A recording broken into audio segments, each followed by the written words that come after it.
Hi guys, hope everybody is doing well. I'm sorry I haven't put out a what I ate video in a couple of days.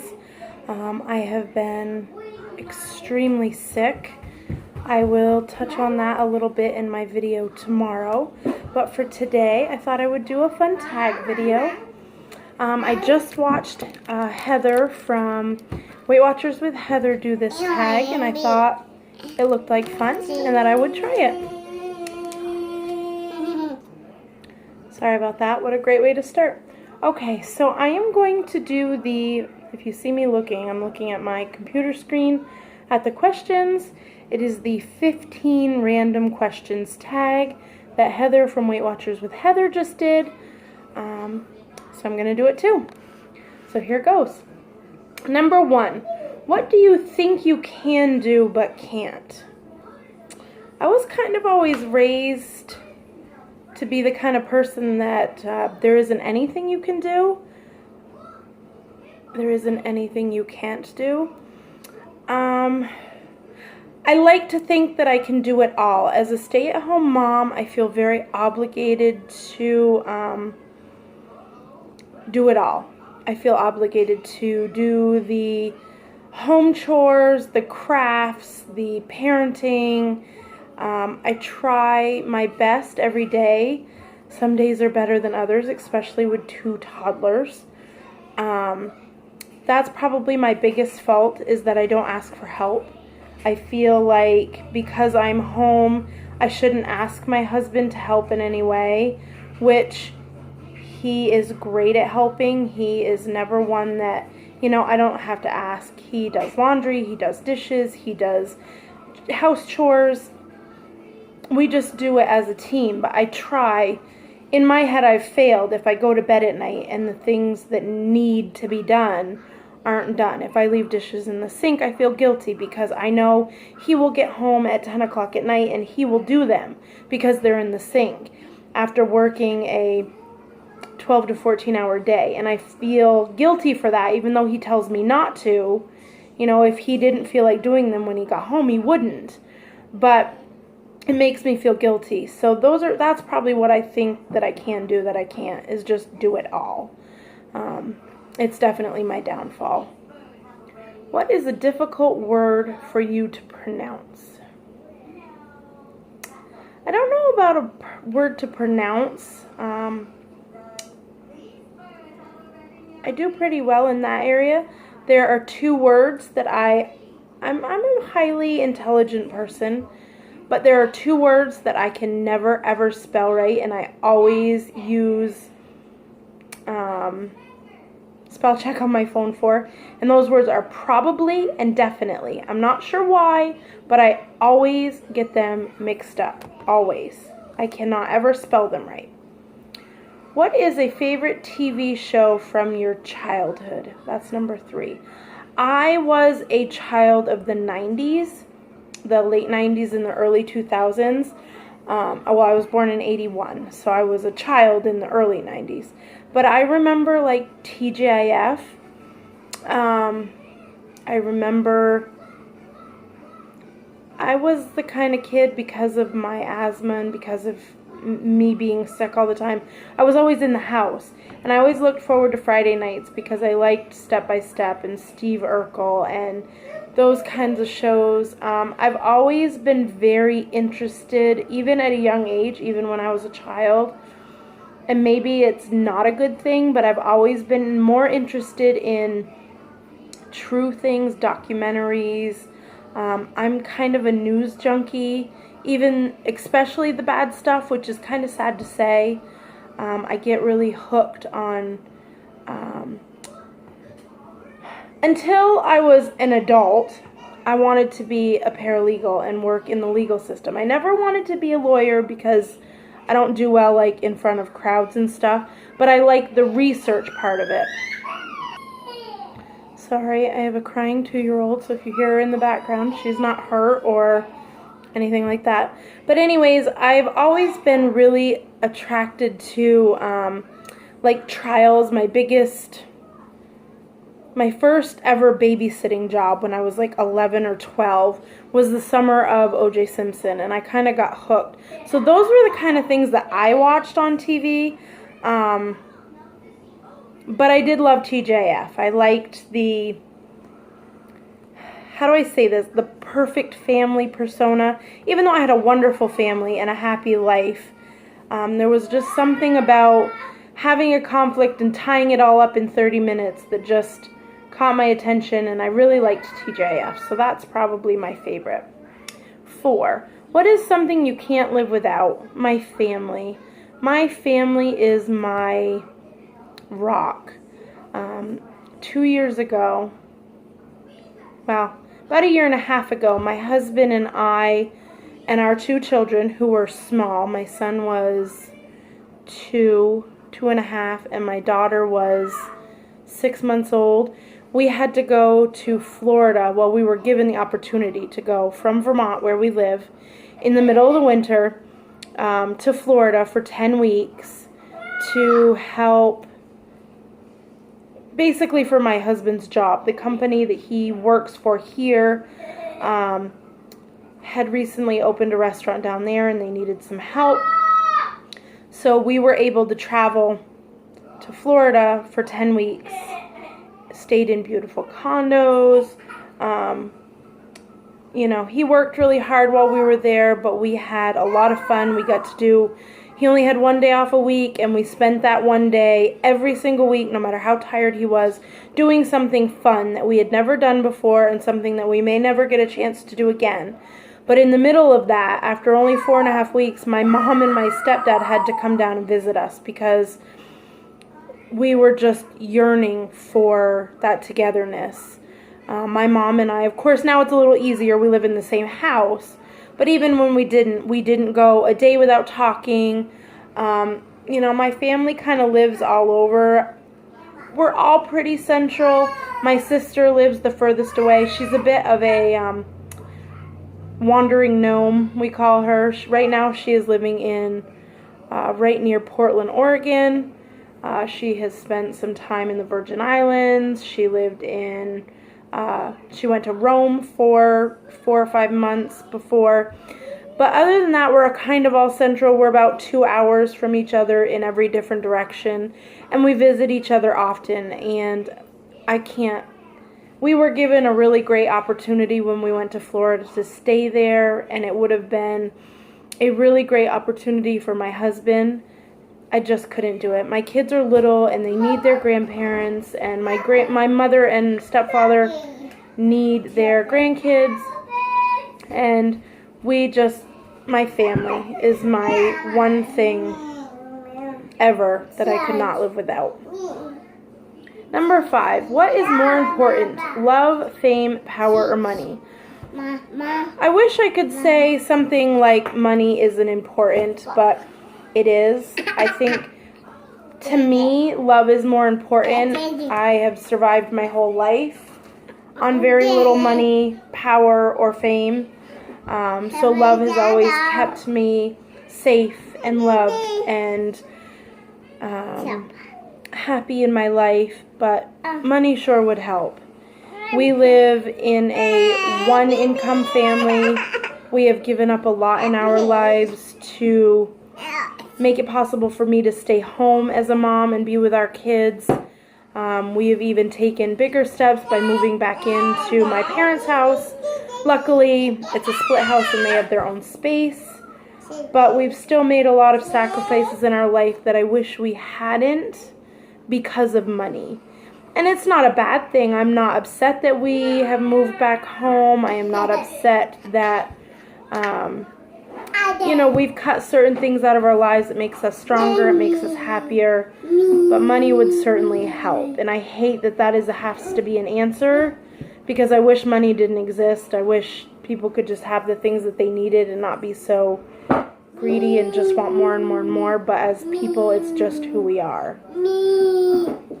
Number 6, if you could live in any era, time period, when would it be and why? I like where I'm at. I like the time period that we live in. There are a lot of things that I wish I could change, but I'm pretty sure that you could say that about any time period. There's always going to be things that are good, and there are always going to be things that are bad. I'm happy that I had my childhood before the whole social media took over. I'm glad that all of these stupid choices and silly mistakes that I made in my youth and early adulthood isn't out there on film somewhere or on the internet, just out there. However, I feel like my kids' education will be different because of the advances in technology. This world is kind of a shitty place, excuse my language, but I'm sure that can be said for every time period also. You know, there's always bigger, badder things out there. I think life is what you make it, and you do the best you can to provide a safe and healthy home for your family. And other than that, you really don't have any control, whether it be now or 100 years ago. So I'm pretty happy with the time period I'm in now. Number 7. If you had to redo your entire wardrobe with 2 stores, what would they be and why? I'm an Old Navy girl. I love Old Navy. I love their styles. I love the way their clothes fit me. I love the price. And I don't have a huge variety of stores in my area. We have another store here called Maurice's, and I really like Maurice's. Of course, I don't use the plus size clothing anymore, but I worked there for a while as a manager, and it was always nice because even the cool, trendy clothes that came out in plus size clothing, which was always nice. It's expensive, but a lot of the stuff I got there when I worked there, so I had a 40% discount. But those would probably be the top 2, and probably my number 3 would be Kohl's. I really like Kohl's. I always seem to find really good deals there, and those are pretty much the only real stores we have in our area. We have a bigger shopping area about 2 hours away, but there are a lot of clothing that I wouldn't wear. So those are probably the 2, at least for now, as I'm kind of finding my niche into smaller sizes. Maybe as I get smaller, it will be easier to shop in other places and my answer may change, but for now, I would say Old Navy and Maurice's. Number 8, can you recall what you were doing a year ago on this day? Well, a year ago today would have been just a regular day, the day after the 4th of July, so we were probably tired. We took our kids to their first fireworks show last year. My husband actually got done work a little bit early. By the time he had gotten home, it was like 8:30, and I already had the kids in bed because he was supposed to be working, and I wasn't going to take them by myself. Of course, my daughter was still just 1 and really young, and I didn't want to do that on my own. And he got home, and we woke the kids up, and we took them to the fireworks, and they loved it. And so today, a year ago, we were probably talking about that a lot because 3-year-olds like to talk a lot about the things that they like to do. And it would have been just a normal, everyday weekday for us. Number 9, do you have reoccurring dreams? If so, explain. I'm not really sure. I'm not a person who wakes up and remembers my dreams. I used to have really vivid dreams. And then when I got pregnant with my son, I had the whole pregnancy dream thing where I had lots and lots of weird, really crazy, kooky dreams.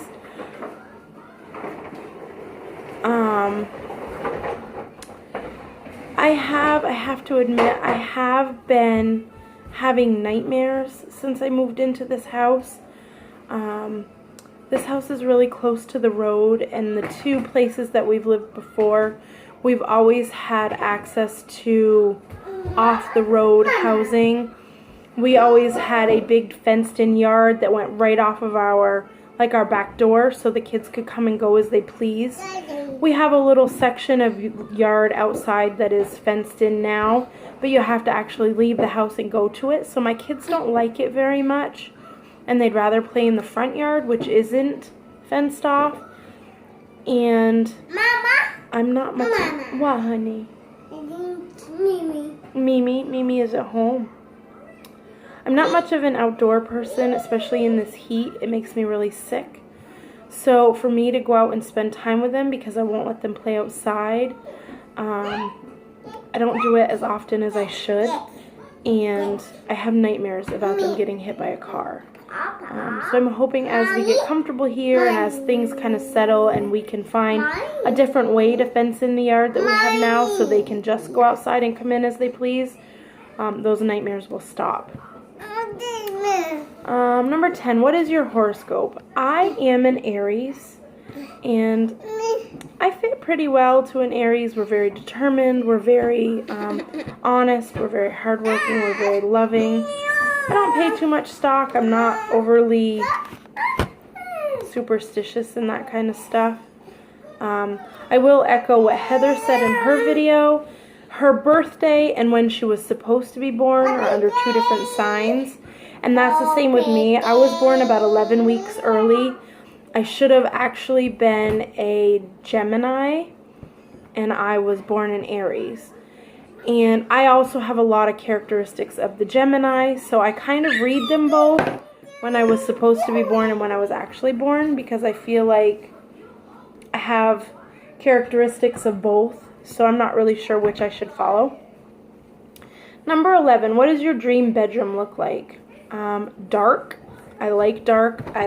We have blackout curtains on our windows. Just a big, comfortable, clean, cotton-filled bed. I don't like the soft to touch. I'm a cotton girl. I don't. Cool fans, cool breeze coming from the window. Dark so I can sleep. And just quiet. That's it. Number 12 says, what position do you sleep in? I am a tummy sleeper. I like to sleep on my belly, on my hands. You need to get off the table, please. On my arm, kind of like this, on my belly. Number 13, who is your favorite vampire of all time? I don't really have them. I'm not real into the whole vampire. It's not really who I am. If I had to say, I don't even know. I don't even have an answer for that. Number 14, what are you currently wearing on your feet? I am currently wearing on my feet what I wear about 11 months of the year, and that is nothing. If I could go barefoot even outside, I would in the wintertime. I absolutely despise... Okay, little ghost, please go back in the living room for a few minutes. I absolutely despise wearing shoes, so I wear as little as possible on my feet as often as I can. Number 15, do you have neat handwriting? I don't. My handwriting is messy and sloppy. Shh, go in the living room, please. I know that you're a ghost. Please go in the living room and pretend you're a ghost. I like to say that my brain works faster than my hand. So it's chicken scratch with lots of like backtrack, scratch off. Oh no, this is what I meant. My handwriting is pretty sloppy. It is. I have always been a mix of cursive and print, all in the same. This is some schoolwork. Always in the same word and sentence. That's enough. Half will be in cursive and half will be in print. That is an awful noise. So that's my handwriting. And that is it. I hope you guys enjoyed. Say hi. Hi. You and Mommy, right? I hope this was fun, and I will be back with you guys on Friday for a new What I Ate video. Bye-bye. So, have a good night. Say bye-bye. Bye-bye. Say bye-bye. Mommy. That's your mommy. Say bye-bye.